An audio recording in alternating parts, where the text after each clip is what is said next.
जय Hind all of you. हम आप लोग को बौद्ध धर्म का थ्योरी पूरा पढ़ा दिए हैं। अगर आप लोग देखना चाहते हैं तो जाकर प्लेलिस्ट में हिस्ट्री प्लेलिस्ट में देख सकते हैं। इसके बाद बारी है फिर क्वेश्चन करने का, यानी कि बौद्ध धर्म से रिलेटेड इम्पोर्टेंट कहे तो मोस्ट इम्पोर्टेंट जो एग्जाम में आने वाला है बौद्ध धर्म चैप्टर से रिलेटेड, उस क्वेश्चन को आज हम लोग करने वाले हैं। कितना क्वेश्चन करेंगे?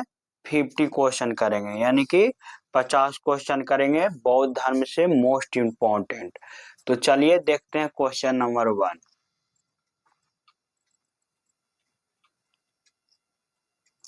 क्वेश्चन नंबर 1 थोड़ा गड़बड़ लिख दिया है, तो चलिए देखते हैं क्वेश्चन नंबर 2 से स्टार्ट करते हैं।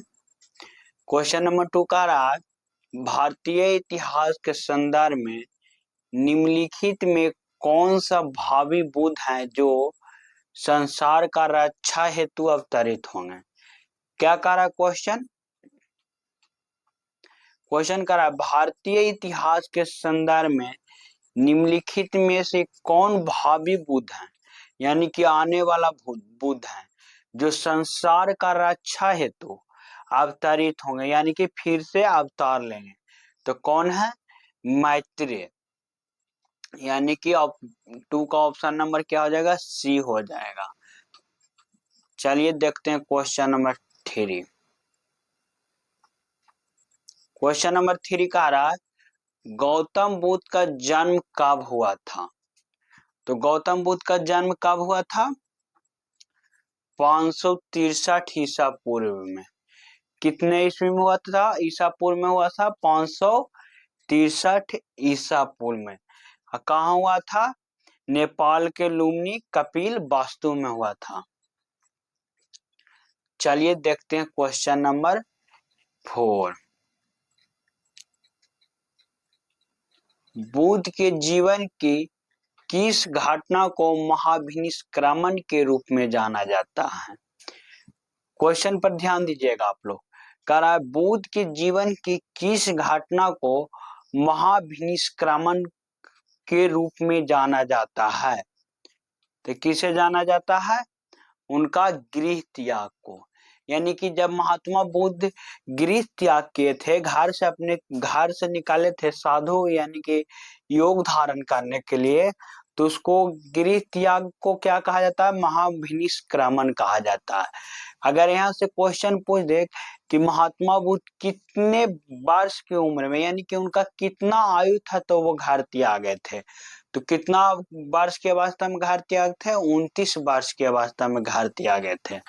तो आप लोग यहाँ से 2 क्वेश्चन याद रखिएगा कि महात्मा बुद्ध के घर त्याग घटना को महाभिनिष्क्रमण कहा जाता है एवं 29 वर्ष की अवस्था में वो अपने गृह को त्याग दिए थे। चलिए देखते हैं क्वेश्चन नंबर 5। निम्नलिखित में कौन एक अशोक का अभिलेख है? क्या कह रहा है? निम्नलिखित में से कौन एक अशोक का अभिलेख इस परंपरा की पुष्टि करता है कि गौतम बुद्ध का जन्म लुम्बिनी में हुआ था? क्वेश्चन को ध्यान से देखिए।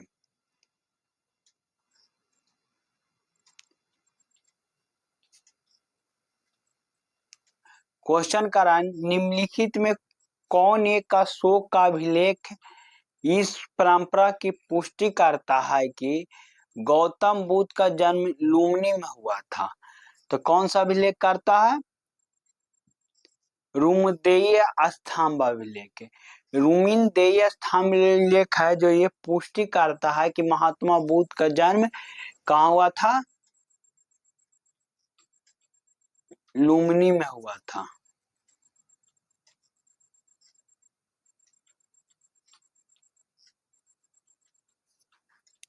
फाइव का ऑप्शन नंबर क्या हो जाएगा? डी हो जाएगा। चलिए देखते हैं क्वेश्चन नंबर अगला।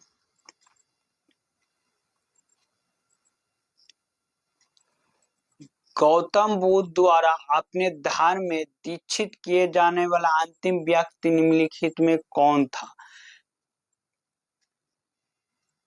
क्या करा? गौतम बुद्ध द्वारा अपने धर्म में दीक्षित किए जाने वाला अंतिम व्यक्ति निम्नलिखित में कौन सा? तो ऑप्शन नंबर ए करा आनंद, बी सारिपुत्र, सी मोगलान या डी सुभद्र। तो कौन था? सुभद्र था, यानी कि सिक्स ऑप्शन नंबर क्या हो जाएगा? डी हो जाएगा। चलिए देखते हैं क्वेश्चन नंबर 7। क्वेश्चन नंबर 7 का रहा है, बुद्ध द्वारा रूपांतरित निम्न व्यक्ति में कौन सा अंतिम था?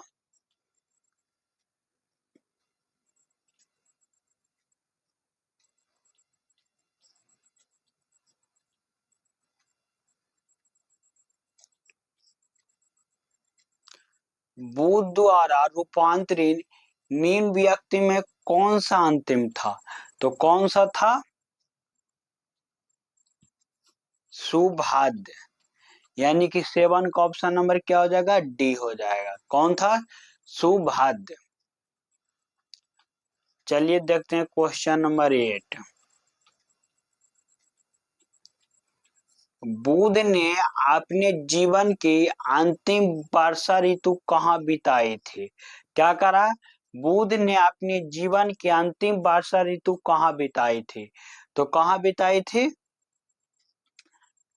वैशाली में बिताए थे। कहाँ बिताए थे? वैशाली में, यानी कि 8 का क्या हो जाएगा? ऑप्शन नंबर बी हो जाएगा।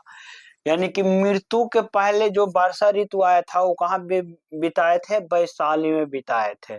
बिहार के एक वैशाली जिला है जहाँ वो वर्षा ऋतु अब बिताए थे। इसके बाद इनको क्या हो जाता है? मृत्यु हो जाता है। क्या हो जाता है? मृत्यु हो जाता है। शुकर मांस खाने के वजह से इनको क्या हो जाता है? डायरिया हो जाता है, जिसके वजह से इनको क्या हो जाता है? मृत्यु हो जाता है। चलिए देखते हैं क्वेश्चन नंबर 9।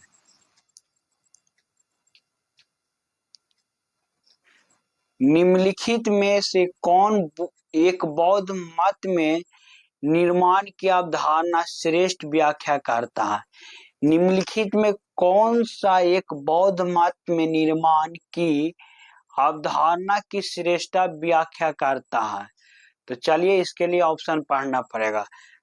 पहला करा त्रिशानी रूप अग्नि का समन, स्वयं की पूर्ता अस्थि बहिता, परमानंद एवं विश्रण की स्थिति, धारणातीत मानसिक अवस्था। तो 9 का ऑप्शन नंबर क्या हो जाएगा? ए हो जाएगा। त्रिशानी रूप अग्नि समन, यानी कि 9 का ऑप्शन क्या हो जाएगा? ए हो जाएगा। चलिए देखते हैं क्वेश्चन नंबर 10। निम्नलिखित में से किस राजा के एक अभिलेख से सूचना मिलती है? क्या करा क्वेश्चन? निम्नलिखित में से किस राजा के एक अभिलेख से सूचना मिलती है कि शाक मुनि बुद्ध का जन्म लुम्बिनी में हुआ था? क्या कह रहा है? निम्नलिखित में किस राजा के अभिलेख से सूचना मिलती है कि शाकमुनि बुद्ध का जन्म लुम्बिनी में हुआ था? यानी कि नेपाल के लुम्बिनी कपिलवस्तु में हुआ था। तो किसके अभिलेख से मिलता है? अशोक, अभी बताए थे इसके पहले क्वेश्चन में। चलिए देखते हैं क्वेश्चन नंबर 11।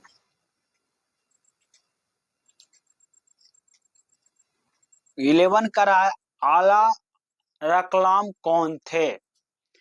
आला रकलाम कौन थे?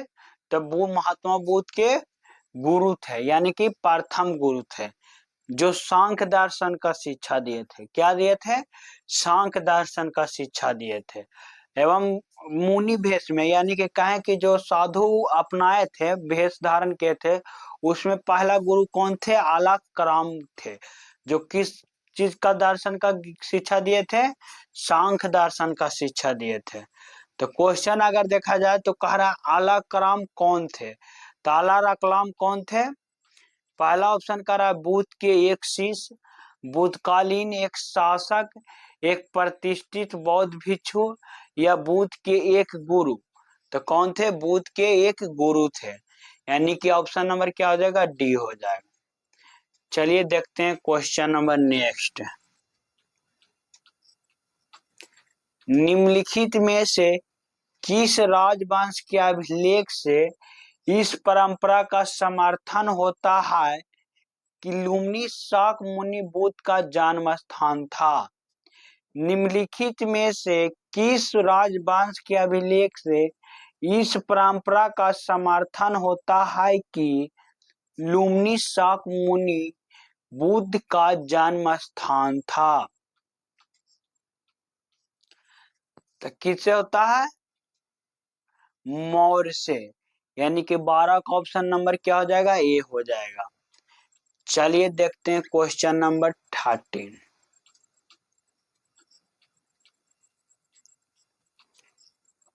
13 का रहा है, गौतम बुद्ध की माँ किस वंश से संबंधित थी? यानी कि महात्मा बुद्ध का जो माँ थी वो किस वंश से संबंधित थी? तो किस वंश से संबंधित थी? कोलिया वंश से संबंधित थी। कौन सी वंश से संबंधित थी? कोलिया वंश से संबंधित थी। महात्मा बुद्ध का माता का नाम क्या था? महामाया था, जिनकी क्या हो गई थी? मृत्यु हो गई थी। अगर क्वेश्चन यहाँ से पूछ दे कि महात्मा बुद्ध की माता का नाम क्या था, तो क्या था? महामाया, जिनकी इनके जन्म के कुछ समय बाद क्या हो गया था? मृत्यु हो गया था। तो महात्मा, यहाँ से दूसरा क्वेश्चन पूछ दे कि महात्मा बुद्ध को पालन पोषण कौन किए थे, तो कौन किए थे? प्रजापति गौतमी, जो इनकी क्या थी? मौसी थी। चलिए देखते हैं क्वेश्चन नंबर 14।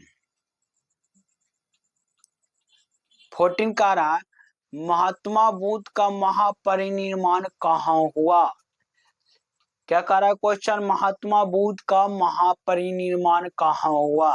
सबसे पहले आप लोग महापरिनिर्वाण के मतलब समझिए, यानी कि मृत्यु। महापरिणाम को क्या कहा जाता है? मृत्यु कहा जाता है। तो महात्मा बुद्ध का मृत्यु कहाँ हुआ? तो महात्मा बुद्ध का मृत्यु कहाँ हुआ था? ये आप लोग को हम पढ़ा दिए हैं, कुशीनगर में हुआ था। कहाँ हुआ था? कुशीनगर। यानी कि 14 का क्या हो जाएगा? सी हो जाएगा। चलिए देखते हैं क्वेश्चन नंबर 15। गौतम बुद्ध का महापरिणाम जिस राज में हुआ था वह था। क्या कह रहा है? गौतम बुद्ध का महापरिणाम निर्माण यानी कि मृत्यु जिस राज्य में हुआ था वो वह है। तो वह किस राज्य में उनका मृत्यु हुआ था? तो मल्ल में हुआ था। मल्ल जो यूपी का महाजनपद था, जो मल्ल राज्य में हुआ था। कहाँ हुआ था? मल्ल राज्य में। यहीं के लोग महात्मा बुद्ध का अंतिम संस्कार किया, जो भी स्तूप का निर्माण करवाया। कहाँ? मल्ल का राज्य कहाँ है? यूपी महाजनपद में पड़ता था। चलिए देखते हैं क्वेश्चन नंबर 16। महात्मा बुद्ध का महापरिनिर्वाण किस गणतंत्र में हुआ था? क्वेश्चन को ध्यान से पढ़िएगा। कह रहा है महात्मा बुद्ध का महापरिनिर्वाण किस गणतंत्र में हुआ था? तो किस गणतंत्र में हुआ था? मल्ल जो गणतंत्र था उस गणतंत्र में महात्मा बुद्ध का क्या होता? महापरिनिर्वाण यानी कि मृत्यु हुआ था। चलिए देखते हैं क्वेश्चन नंबर 17।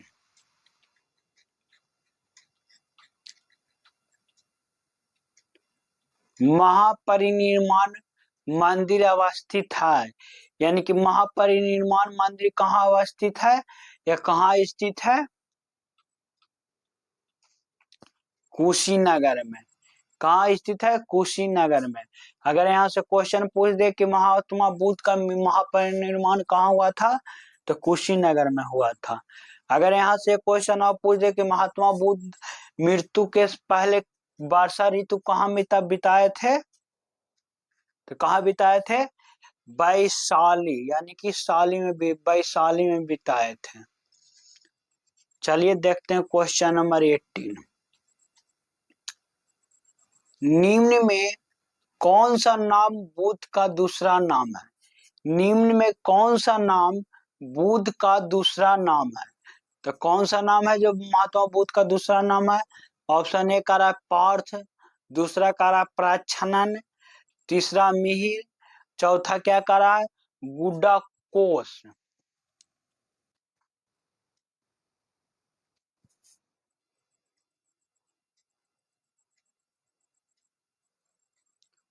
इनमें से कोई नहीं होगा,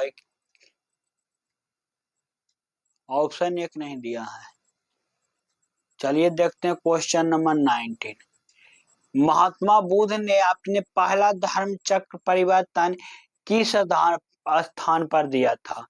महात्मा बुद्ध ने अपना पहला धर्म चक्र परिवर्तन किस स्थान पर दिया था।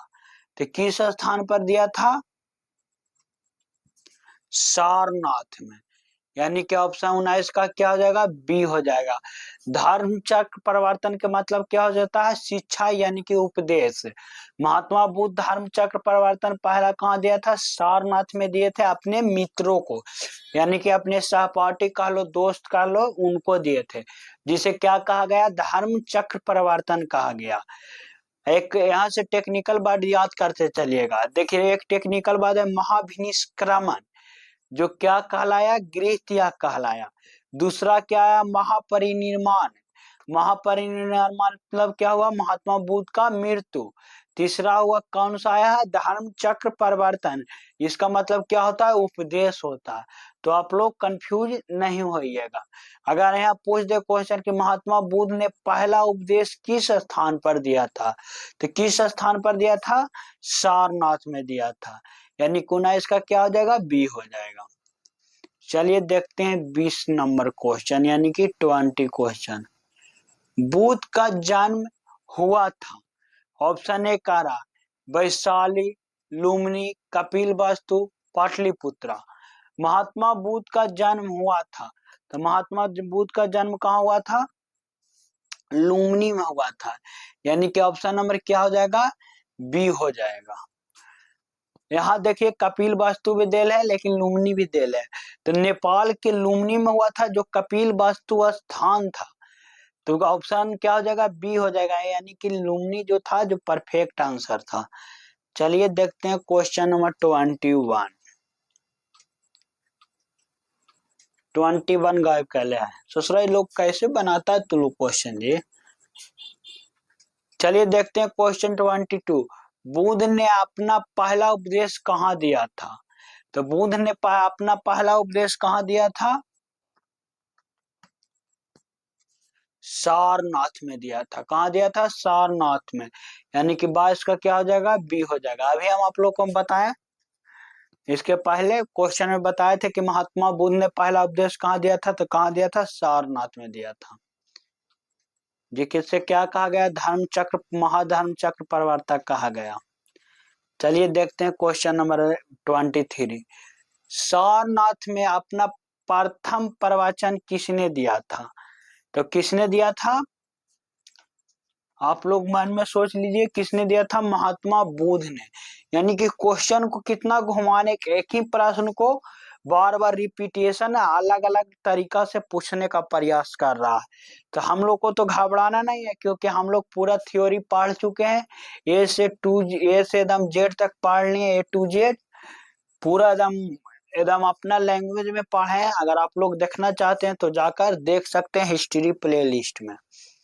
चलिए देखते हैं क्वेश्चन नंबर 24। गौतम बुद्ध अपना प्रथम उपदेश कहाँ दिए थे। गौतम बुद्ध अपना प्रथम उपदेश कहाँ दिए थे, तो कहाँ दिए थे, सारनाथ में। देखिए कितना घुमा रहा है क्वेश्चन को, मतलब आंसर एक ही है, लेकिन घुमा घुमा के पूछ रहा है। जैसे न्यूज वाला जो रिपोर्टर होता है, घुमा घुमा के बात ये पूछता है ना, उसी तरह से क्वेश्चन है जो क्या कर रहा है, घुमा घुमा पूछ रहा है। लेकिन हम लोग का पूरा तैयारी है, इसलिए घबराना नहीं है। चलिए देखते हैं क्वेश्चन नंबर 25।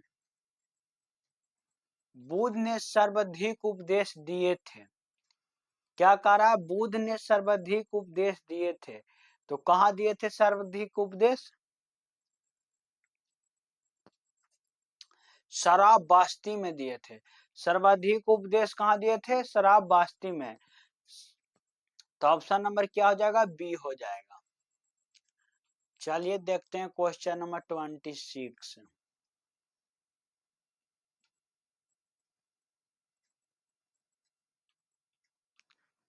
ग्रंथों में उल्लेखित धर्म चक्र परिवर्तन है। ग्रंथों में उल्लेखित धर्म चक्र परिवर्तन है तो कौन सा है?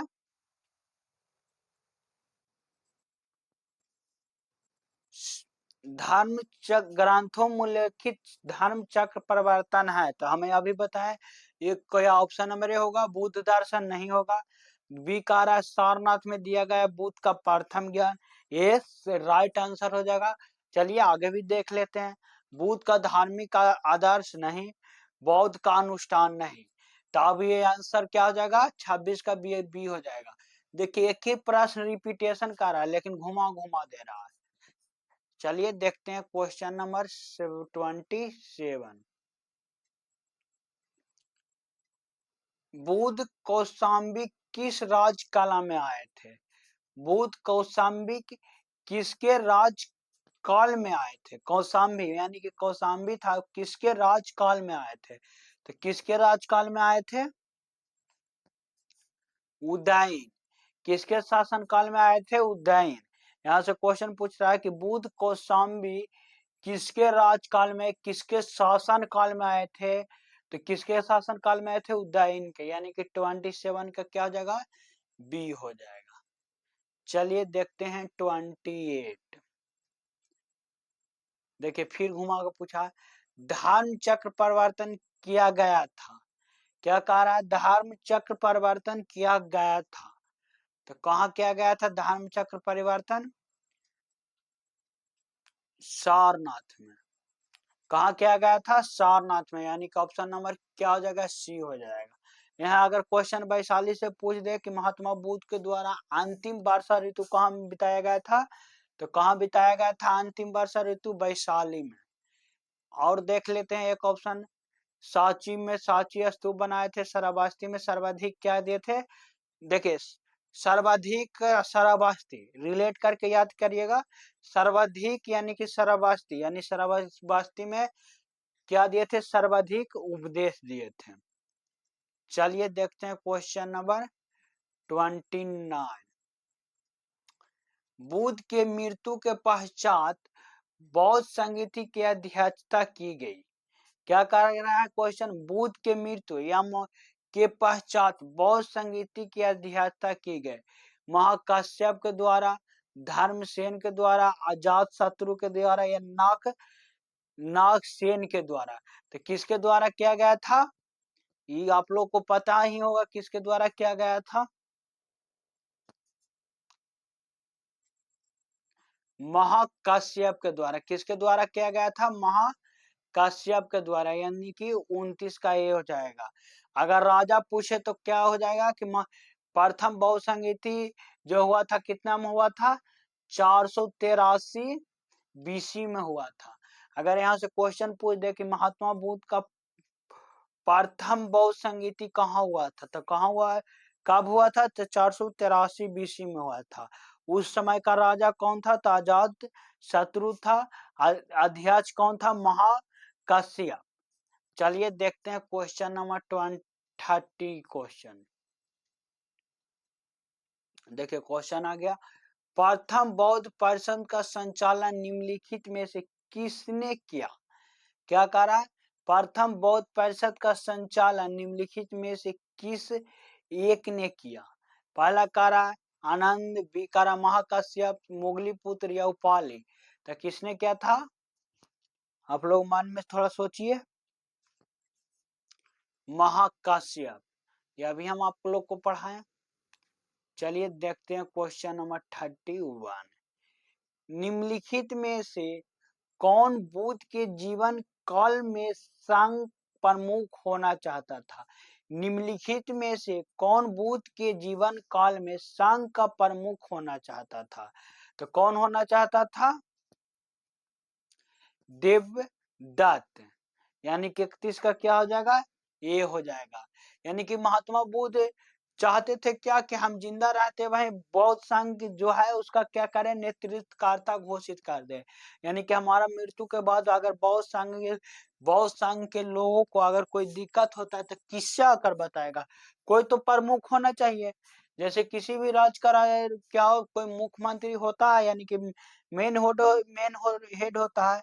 उसी तरह देवदत्त चाहता था कि हम क्या बने, प्रमुख बने बौद्ध संघ का। चलिए देखते हैं क्वेश्चन नंबर 32। कनिष्क के शासन काल में बौद्ध सभा किस नगर में आयोजित की गई थी?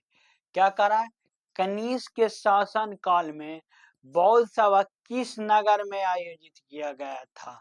तो किस नगर में किया गया था? कश्मीर में किया गया था। कहाँ किया गया था? कश्मीर।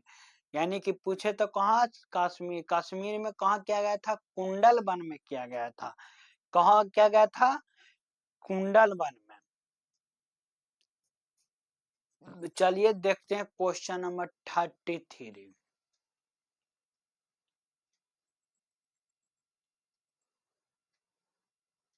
चलिए क्वेश्चन ये आप लोग बनाइए।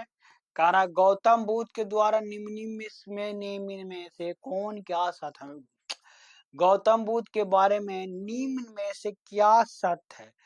वो कर्म पर विश्वास करते थे।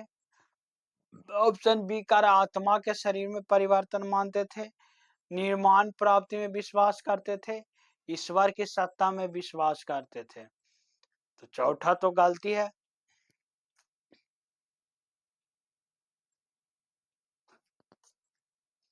चलिए इसका पूरा ऑप्शन देखे जाए, केवल एक का दो सही है।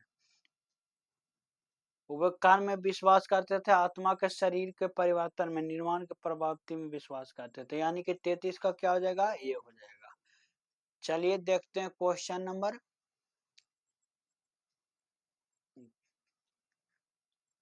34। बौद्ध संघ में भिक्षुणी के रूप में स्त्रियों की अनुमति बुद्ध द्वारा दी गई थी।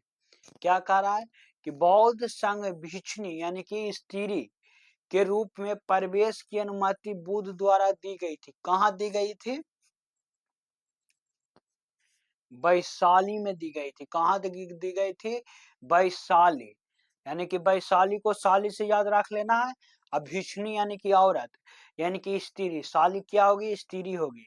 तो बौद्ध संघ में भिक्षुणी के रूप में स्त्रियों का प्रवेश अनुमति बुद्ध द्वारा दी गई थी। कहाँ दी गई थी? वैशाली में।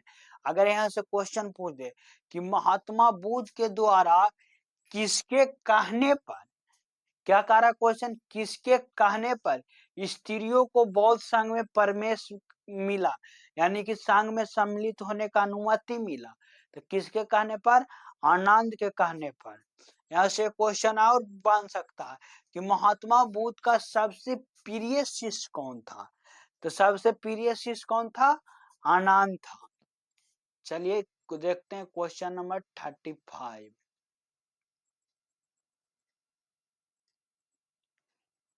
किस शासक के काल में चतुर्थ बौद्ध संगीति का आयोजन कश्मीर में हुआ था? क्या क्वेश्चन पूछ रहा है? घुमा के पूछ रहा है। इसके पहले हम आप लोगों को बता दिए हैं। किस शासक के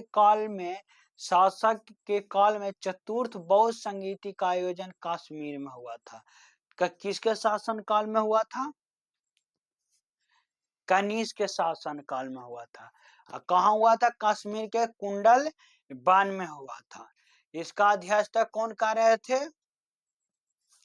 वासुमित्र। कौन कर रहे थे? वासुमित्र। चलिए देखते हैं क्वेश्चन नंबर 36। निम्नलिखित में से कौन सा बौद्ध पवित्र स्थल निरंजना नदी पर स्थित है? क्या करा, निम्नलिखित में कौन सा बौद्ध पवित्र स्थल निरंजना नदी तट पर था? तो कौन सा था?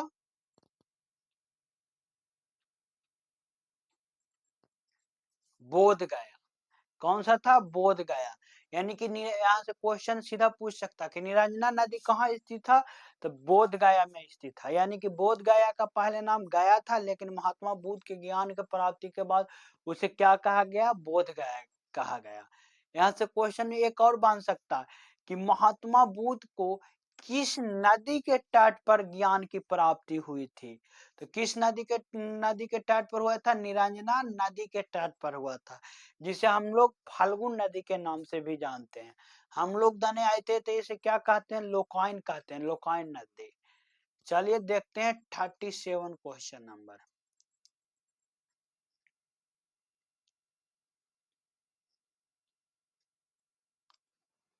सप्त परमी गुफा स्थित है। क्या कह रहा है? सप्त परमी गुफा स्थित है। तो कहाँ स्थित है?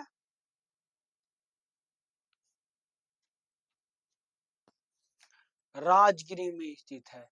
कहाँ स्थित है? राजगिरी में। यानी कि 37 का ऑप्शन नंबर क्या हो जाएगा? सी हो जाएगा। चलिए देखते हैं क्वेश्चन नंबर 38। बुद्ध के उपदेश किससे संबंधित है? क्या कह रहा है? बुद्ध का उपदेश किससे संबंधित है?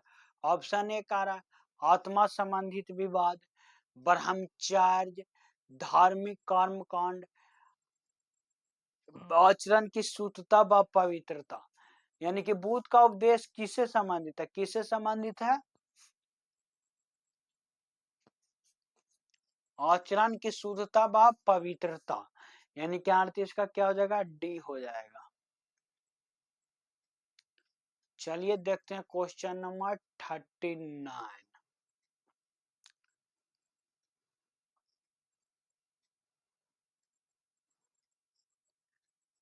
गौतम बुद्ध ने अपनी मृत्यु के उपरांत बौद्ध संघ के नेतृत्व के लिए निम्नलिखित में से किसे नामांकित किया था?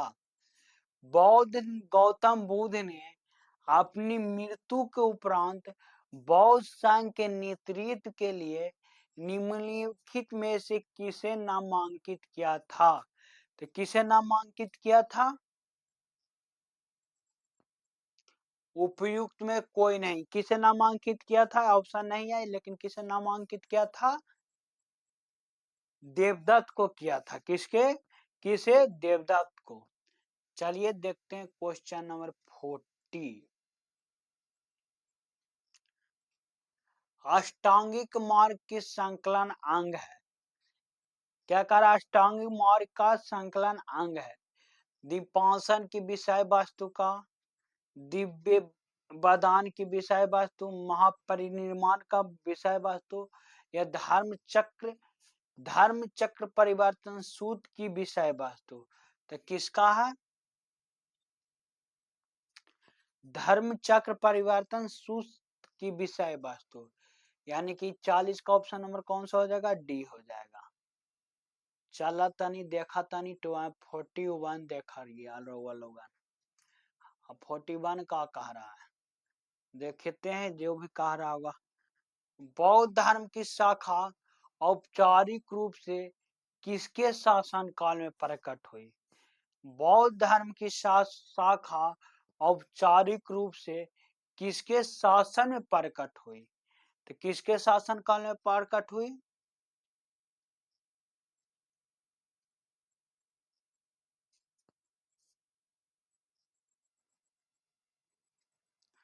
कनिष्क के शासन काल में प्रकट हुई।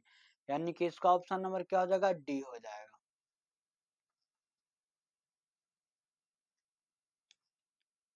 चलिए देखते हैं क्वेश्चन नंबर 42।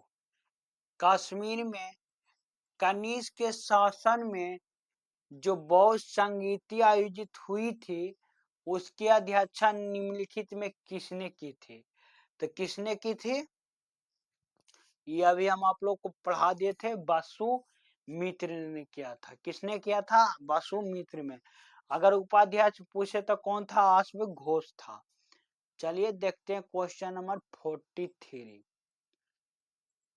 चतुर्थ बौद्ध संगीति हुई थी कनिष्क के शासन काल में, अशोक के शासन काल में, हर्षवर्धन के शासन काल में।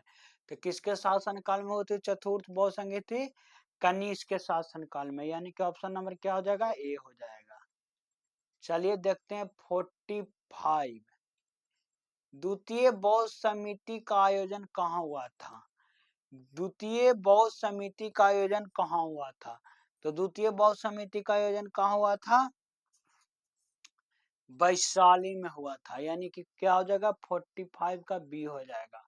और सर्वाधिक यानी कि महात्मा बुद्ध ने सबसे अंतिम वर्षा ऋतु कहाँ बिताया था? तो वैशाली में ही बिताया था। चलिए देखते हैं क्वेश्चन नंबर 46। भारतीय कला में बुद्ध के जीवन किस घटना चित्रण मिल्क सहित चक्र द्वारा हुआ? भारतीय कला में बुद्ध का जीवन किस घटना का चित्रण मृग सहित चक्र द्वारा हुआ है? तो किस में हुआ है? प्रथम उपदेश में, यानी कि 47 का क्या हो जाएगा? सी हो जाएगा। निम्नलिखित में से किस नगर में प्रथम बौद्ध सभा आयोजित किया गया? निम्नलिखित में से किस नगर में प्रथम बौद्ध सभा की आयोजित की गई थी?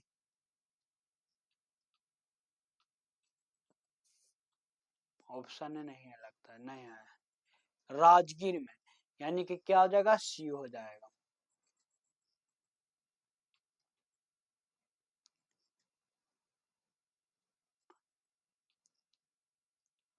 महात्मा बुद्ध से संबंधित निम्नलिखित कथनों में कौन सा सही है? उन देखिए ऑप्शन ए आ रहा है, उनका जन्म कपिल वस्तु में हुआ था, सही बात है। उन्होंने बोध गया में ज्ञान की प्राप्ति हुआ, ये भी सही बात है। उन्होंने वैदिक धर्म को अस्वीकार किया था। उन्होंने आर्य का सत्य प्रचार किया था। तो इसमें लगभग सब सही लग रहा है। आप लोगों को क्या लग रहा है? देखते हैं option A B C D सब सही में, तो क्या हो जाएगा? डी हो जाएगा। यानी कि 50 का क्वेश्चन आंसर क्या हो जाएगा? डी हो जाएगा। तो आप लोग को हम 50 क्वेश्चन करवा दिए हैं। अगर कोई भी क्वेश्चन में आपको लोग को डाउट है तो कमेंट करके बोल सकते हैं। अगर और क्वेश्चन चाहिए बौद्ध धर्म से तो ये भी बोल सकते हैं, और क्वेश्चन आप लोग के लिए ऐड कर दिया जाएगा। तो चलिए आज के लिए इतना ही, मिलते हैं कल नेक्स्ट वीडियो में। आगे हम लोग पढ़ेंगे बौद्ध धर्म के बाद बहुत सारे धर्मों के बारे में पढ़ेंगे। ईसाई धर्म हो गया, हिंदू धर्म, वैष्णव धर्म, अजीबक संप्रदाय के बारे में हम लोग कल से क्लास स्टार्ट करेंगे। जिनका ऑफलाइन बैच है जो आ जाएंगे कल, यानी कि 8 बजे। तो चलिए आज के लिए इतना ही, मिलते हैं कल नेक्स्ट